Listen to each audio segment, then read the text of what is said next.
নমস্কার বন্ধুরা, বঙ্গভরে স্বাগত। আর শুভ সকাল। এখন বাজে 8:30। এটা কি ভাজি বলুন তো? এটাতে জিরে, তেজপাতা, শুকনো লঙ্কা, নারকেল কুঁড়ো, টমেটো, আদা কুচি সব দিয়ে এটাকে আমি ভাজি। এটা ভাজা হয়ে গিয়েছে, আমি এবার একটু হলুদ দিয়ে দিলাম। আর নুনটা ডালের মধ্যে দিয়ে দিয়েছি, এটা ছোলার ডাল। এক ফোঁটা জল দিয়েছি একটু জাস্ট কষানোর জন্য। একদমই সিম্পল একটা ছোলার ডাল সকালে টিফিনের জন্য। আচ্ছা, এটা ভাজা হয়ে গিয়েছে, আমি ডালটা ঢেলে দিচ্ছি।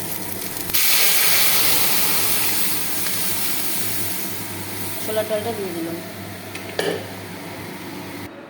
ছোলার ডালটা আর একটু হবে, হতে হতে আমি একটু লুচি টিফিনে বেড়ে দিচ্ছি, অফিসের টিফিনে।